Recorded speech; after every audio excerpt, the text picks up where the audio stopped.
네, 안녕하세요. 3월 2일 토요일 새벽 기도 시작하겠습니다. 기도드리겠습니다. 은혜로우신 우리 아버지, 우리에게 또 복된 새로운 계절을 허락해 주신 것을 감사합니다. 추웠던 겨울은 이제 서서히 지나가고 또 따뜻한 봄이 다가오고 있습니다. 봄의 계절을 주신 주님 앞에 감사를 드립니다. 하나님 아버지, 활동량이 좀 더 많아지면 많아질수록 더 주님과 가까이 하며 교제하는 시간도 많아질 수 있도록 은혜 베풀어 주시옵소서. 하나님 아버지, 특별히 봄을 맞이해서 우리의 삶도 우리의 믿음도 스프링처럼 약동하는 그런 계절이 될 수 있도록 인도하여 주시옵소서. 하나님 아버지, 겨울의 무거운 때를 다 벗어버리게 하시고 아버지 새롭게 피어나는 그런 계절이 될 수 있도록 인도하여 주옵소서. 이 시간도 평상에 있는 우리 모든 성도들 긍휼을 베풀어 주시고 주의 능력의 손으로 친히 역사하시사 어루만져 주시사 깨끗이 나음을 얻게 하여 주옵소서. 세계 여러 나라에서 복음을 증거하고 있는 우리 모든 선교사님들 오늘도 은혜의 장중에 붙잡아 주시기를 원합니다. 하나님 아버지, 또 미국 땅에 많은 모슬림들이 와서 정착해 살고 있는데 하나님 아버지, 그들에게 복음을 전하며 그들이 주님 앞에 돌아오는 이런 놀라운 역사들도 있게 하여 주옵소서. 오늘도 주님 앞에 의탁하며 예수님의 이름으로 기도드리옵나이다. 아멘. 네, 찬송가 211장 부르겠습니다. 211장입니다. 값비싼 향유를 주께 드린 211장.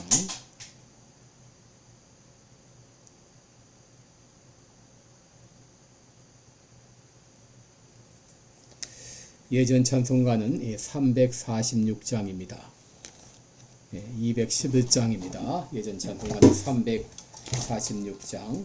값비싼 향유를 주께 드린 드리겠습니다.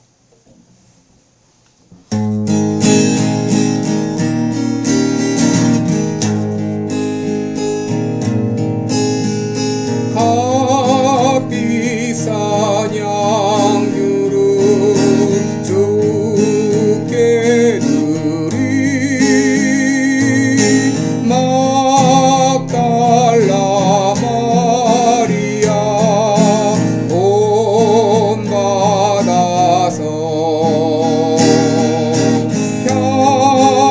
향기로운 산재물 주님께 바치리 사랑의 주 내 주님께 연약한 자에게 힘을 주고 어두운 세상에 빛을 비춰 성실과 인내로 내 영제 이끌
우리 오늘은 데살로니가전서 5장 12절, 13절 말씀 두 절을 읽겠습니다. 데살로니가전서 5장 12절, 13절입니다. 제가 봉독해 드립니다. 형제들아, 우리가 너희에게 구하노니 너희 가운데서 수고하고 주 안에서 너희를 다스리며 권하는 자들을 너희가 알고 저의 역사로 말미암아 사랑 안에서 가장 귀히 여기며 너희끼리 화목하라. 아멘. 네, 우리 오늘은 목회자와 이 성도와의 관계, 이런 제목으로 함께 말씀을 나누겠습니다. 어제 우리 신앙생활은 교회 없이는 불가능하다, 이런 말씀을 드렸는데, 여러분, 교회 안에는 목회자가 있고 성도가 있습니다. 목회자와 이 성도가 어떤 이 관계를 맺으며 교회 생활을 하는가 하는 것은 대단히 중요합니다. 또 반대로 성도 역시 목회자와 어떤 관계를 가지며 믿음 생활을 하는가 하는 것도 대단히 중요합니다. 여러분, 이것은 이 교회의 부흥을 위해서뿐만 아니라 성도 자신의 믿음의 성장을 위해서도 아주 중요합니다. 여러분, 대통령이 되면 대통령으로서 해야 할 임무가 주어지죠. 그 임무를 잘 감당할 때 이 나라는 평안하고 발전하게 됩니다. 또 국민 역시 마찬가지죠. 국민도 국민으로서의 주어진 책임을 잘 감당할 때 나라도 발전하고 자신도 성장하게 됩니다. 그렇다면 우리 교회 안에서 이 목회자의 역할은 무엇이고 또 성도들의 역할은 무엇인지 함께 생각해 보겠습니다. 먼저 우리 목회자의 역할에 대해서 말씀드리겠습니다. 12절을 보시면 형제들아, 우리가 너희에게 구하노니 너희 가운데서 수고하고 주 안에서 너희를 다스리며 권하는 자들을 너희가 알고 라고 말했습니다. 여러분, 여기서 사도 바울은 목회자의 역할 세 가지를 말하고 있는데, 첫째는 수고하는 일입니다. 12절에 너희 가운데 수고하고 그랬는데, 여러분, 이 수고한다고 하는 말은 여러분, 이 코포ion타스, 이 코포스라는 단어에서 나온 현재 분사형인데, 이것은 이 단어의 뜻은 슬픔과 고통으로 가슴을 친다, 그런 의미를 가지고 있어요. 이런 목회자의 이 수고라고 하는 것은 그만큼 힘들고 고통스러운 그런 수고를 말합니다. 갈라디아서 4장 19절에서 사도 바울은 나의 자녀들아, 너희 속에 그리스도의 형상이 이루기까지 다시 너희를 위하여 해산하는 수고를 하노니라고 말했죠. 여러분, 사도 바울은 이 교인들 가운데서 그 가운데 그리스도의 형상이 만들어지기까지 해산하는 수고를 아끼지 않았다 했습니다. 여러분, 해산의 수고는 생명까지도 내어놓는 수고인데, 여러분, 이것이 이 목회자의 수고입니다. 여러분, 저는 목회자로서 성도 여러분들을 위해서 이런 수고를 아끼지 않고 있는지 나 자신을 돌아보면서 최선을 다했다 생각을 했습니다. 다하겠다 생각을 했습니다. 둘째, 이 목회자의 책임은 다스리는 것입니다. 12절에 주 안에서 너희를 다스리며 라고 말했죠. 이 다스린다 하고 하는 말의 단어 뜻은 앞에 서 있다, 그런 말입니다. 여러분, 이 리더란 누구인가? 바로 앞장서 있는 사람입니다. 앞장서 있으려면은 앞서 생각하고 판단하고 결정을 해야 됩니다. 이것을 위해서 생각하고 준비해야 됩니다. 이것이 목회자의 책임입니다. 목회자는 이 성도들 앞장서서 그들을 인도할 때 그 책임을 다해야 될 것이죠. 셋째로 목회자의 책임은 권하는 것입니다. 이 권한다 하는 말은 부드럽게 주의를 주거나 책망하는 것을 말합니다. 앞장서서 인도할 때 잘 따르지 않는 이 팔로워들이 있겠죠. 그때 주의를 주거나 책망을 할 수 있다고 하는 것이죠. 여러분, 이 목회자의 책임은 이렇게 수고하고 또 다스리고 인도하고 그리고 권하는 또 이 위로하고 격려하는 이런 책임을 가지고 있습니다. 반면에 이 따르는 자의 역할은 무엇이죠? 첫째로 지도자를 귀히 여기는 것입니다. 여러분, 13절에 보시면 저의 역사로 말미암아 사랑 안에서 가장 귀히 여기며 그랬습니다. 여러분, 여기 귀히 여긴다 이 말은 최고의 존경을 보이라, 그런 말입니다. 여러분, 왜 목회자에게 이렇게 최고의 존경을 보여야 됩니까? 히브리서 13장 17절에 보시면 너희를 인도하는 자에게 순종하고 복종하라. 저희는 너희 영혼을 위하여 경성하기를 자기가 회개할 자인 것 같이 하느니라 그랬습니다. 여러분, 이 구절의 뜻은 목회자들은 자기들이 한 일을 언젠가 하나님께 보고해야 될 사람이기 때문에 정신을 바짝 차리고 양떼들의 영혼을 보살피는 사람이라는 것이죠. 목회자들이 이런 일을 하게 됩니다. 그래서 자기가 한 일을 하나하나 하나님 앞에 보고하게 됩니다. 이런 책임감을 가지고 양떼들을 돌보기 때문에 목회자들을 존경하라 이렇게 말하고 있습니다. 여러분, 오늘날 나타나는 이 말세에 나타나는 현상 중에 하나는 리더의 권위가 실추되고 있다고 하는 것이죠. 그 이유는 리더 자신들에게 먼저 있을 것입니다. 자기의 역할을 제대로 감당하지 않기 때문에. 그래서 스스로 존경심을 잃어버리는 경우가 많습니다. 설사 그럴지라도 이 리더를, 목회자를 무시하지 말고 존귀하게 여기라고 하는 것이죠. 왜 그렇습니까? 그들은 너희 가운데 수고하고 또 다스리고 권하는 자들이기 때문이라고 했습니다.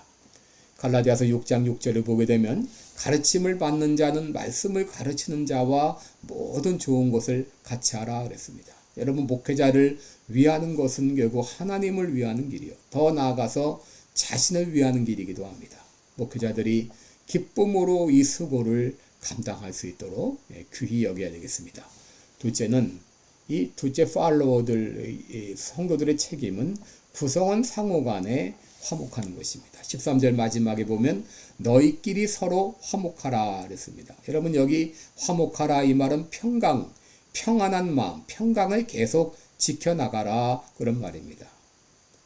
여러분, 교인 간의 관계가 깨어진다거나 불화하게 되면 교회도 어려움이요, 자신도 어려움이요, 더 나아가서 목회자들에게도 아픔을 줍니다. 그렇게 되면 목회자들이 걱정하면서 마음이 편하지 않은 상태에서 목회를 하게 되고 기쁨을 잃어버릴 수가 있습니다. 목회자의 마음이 기쁘지 않으면 교회 전체에도 좋지 않은 영향을 미치게 되죠. 그러므로 이 교인 간의 화목한 관계를 유지하는 것은 목회자에게 큰 힘이 되는 것이죠. 여러분, 우리 모든 성도들이 각자의 생각이 다 다르기 때문에 서로 간에 불편한 일이 생길 때도 있습니다. 여러분, 이럴 때 우리들은 왜 이런 일이 발생했는지를 깊이 생각해 봐야 됩니다. 그 이유는 다른 데 있지 않습니다. 에베소서 4장 2절 3절 말씀에 보면 모든 겸손과 온유로 하고 오래 참음으로 사랑 가운데 서로 용납하고 평안에 매는 줄로 성령이 하나 되게 하신 것을 힘써 지키라 라고 말씀했습니다. 여러분, 우리 교회는 그리스도 안에서 이미 다 하나 되었습니다. 그런데 때때로 우리가 하나 되는 것이 깨질 때가 있어요. 그 이유는 겸손하지 않기 때문에, 또 온유하지 않기 때문에, 또 오래 참지 못하기 때문에, 그리고 사랑 가운데 서로 용납하지 못하기 때문에 하나 된 것을 깨트린다고 하는 것이죠. 여러분, 우리가 화목한 관계를 유지하기 위해서 더 겸손해야 되겠습니다. 더 온유해야 되겠습니다. 더 오래 참아야 되겠습니다. 그리고 더 사랑 가운데 용납해야 되겠습니다. 예수님께서 우리에게 하신 일을 생각하면 얼마나 우리를 위해서 우리를 사랑하시고 온유하게 대하시고 오래 참으시고 겸손하게 낮아지셨습니까? 주님께서 가신 길을 생각하면 우리도 그렇게 할 수 있습니다. 이렇게 우리가 겸손과 온유와 또 오래 참음과 사랑 가운데 서로 용납함으로 하나 되어 화목할 때, 참 이 지도자들은 더 평안한 마음으로 힘써 귀한 일을 감당할 수가 있습니다. 우리 교회 안에서 나는 목회자로서 혹은 나는 성도로서 내가 해야 될 일은 무엇인가, 각자에게 주어진 일들을 잘 감당함으로 교회가 더욱더 평안히 든든히 서가고 성장하는 역사가 있기를 축원합니다. 기도하겠습니다. 은혜로우신 우리 하나님 아버지, 은혜와 사랑을, 감사와 찬송과 영광을 돌리옵나이다. 하나님께서 우리들을 이렇게 교회 일원으로 불러주셨습니다. 어떤 이는 목회자로, 어떤 이는 또 평신도로, 성도로 이렇게 불러주셨는데 각자에게 주어진 사명이 있고 역할이 있습니다. 이 귀한 사명 잘 감당함으로 우리 교회가 더욱더 든든히 화목한 가운데 세워져 나가는 역사가 있게 하여 주옵소서. 예수님의 이름으로 기도드리옵나이다. 아멘. 네, 오늘도 복된 하루 되시기를 축원합니다. 고맙습니다.